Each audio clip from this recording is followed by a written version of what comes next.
All right, guys, here's Mr. D. I'm going to go over that work that I had you guys do for the other day. So number one, I had already gone over with you. That video is on Google Classroom.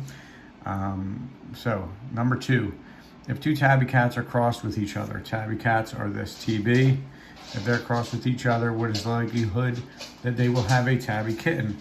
Well, two of those boxes lined up with that tabby cat genotype, so we have 50% chance it will have a tabby cat kitten, and only one of those four boxes gives us a black kitten, so we have a 25% chance of having a black kitten. All right, number three. In humans, hair type is determined by incomplete dominance. Some people have curly hair, CC. Some would have straight hair, SS, and heterozygous would have wavy hair. That's the CS. What would occur if a person with wavy hair had a baby with a person with straight hair? So we have the wavy hair person and the straight hair person, right? It says to draw a Punnett square and identify the genotypes and phenotypes of their offspring. So it looks like we wind up with the wavy hair genotype and the straight hair genotype. So we can have a 50% chance of having a child with wavy hair and a 50% chance of having a child with straight hair. All right, number four. If two people with wavy hair have a baby together, what is the likelihood that they'll have a curly-haired baby? Well, two of these blocks are the CS genotype, which gives us curly hair, so there's a 50% chance of curly. Sorry, my first 50 didn't look so good. And then we wind up with this capital S for straight hair, only in one of the boxes, so that gives us a 25% chance of having a straight hair baby with those two.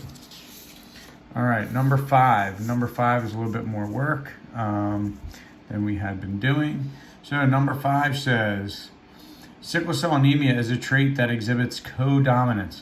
A person with the AA genotype does not have sickle cell anemia.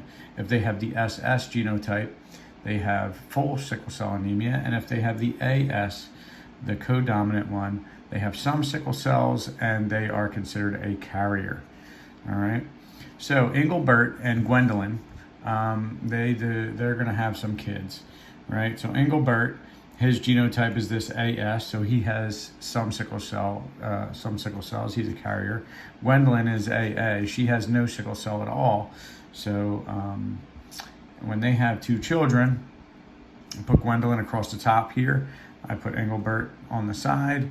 The question was, will they have a child with any sickle cell shaped blood cells, right? So what we wind up with is no kids that are full sickle cell, but we do wind up with a 50% chance that they will have a child that has some sickle cell shaped blood cells, just like the father. All right. Number six. Okay, so now we're getting into blood type. Blood type is a little weird because type A and type B are both dominant over O, but they are co-dominant to each other. So if somebody has the A allele and the B allele, they are AB, right? However, if they have AO, they are A. If they have OO, they are O, right?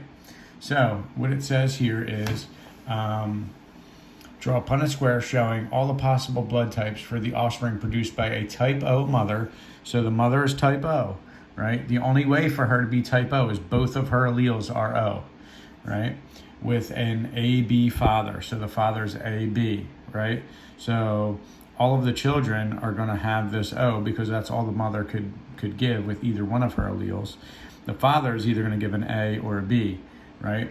So their children are either going to be type A blood or type B blood, but their genotypes will be this AO or this BO.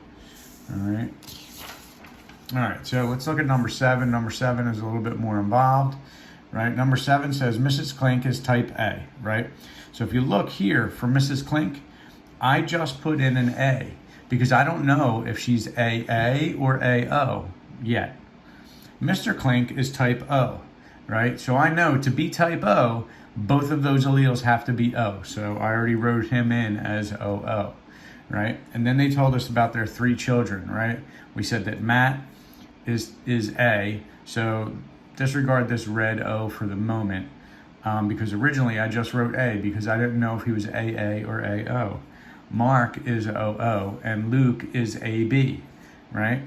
So there's 3 questions here, right? So before I did the 3 questions, I figured out the Punnett square. So I put the father, what I exactly know about the father here. He's OO, right? We know that the mother has this A, right? So we could fill out half of this Punnett square. We could also fill in these 2 O's here, right? Because they came from the father. Now, how did I figure out this part here? All right, well, this is how I figured out. If we look at Mark, Mark is OO, right? The only possible way that Mark could be OO is if he got an O from the mother and the father, right? That first question says, which child cannot be the genetic offspring of these parents?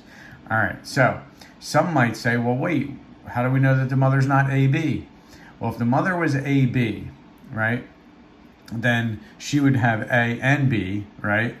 And her type would be AB. But her type isn't AB, her type is only A, right? And between the mother and the father, there is no B to give. So Luke has to be the child that is not one of their genetic offspring, right? So Matt wound up getting the A from mom and the O from dad, and Mark got the O from mom and the O from dad. All right, so that's how we figure that one out. All right, now number 8, right? Number 8 is the last one. In a species of birds, incomplete dominance between alleles for black, right, and the alleles for white give us this blue, right, this incomplete, this mixture of the 2, this BW genotype, right? So what it's asking us here is if we had 2 blue birds, so if they're blue, that means they have to have this genotype. What will be the possible genotypes and phenotypes of their offspring? Well, their offspring, and this is the way I'd like you to write these, right? Because there's 3 different possibilities. We have this BB, this BW, or this WW, right? That's our possible genotypes, right? It's shown in our Punnett square. Our phenotypes are black, blue, and white, and I put this ratio in here, 1 black, 2 blue, or 1 white, right? Or you could have told me 25% black, 50% blue, and 25% white. I would have accepted that as well. All right, so after watching this video, I know it's a little long, but after watching this video, I want you to check your answers, and you can ask me any questions that you have right on Google Classroom, just in case another student has the same question, and we can discuss it there. All right, thanks guys, and I will post your work for the next day here.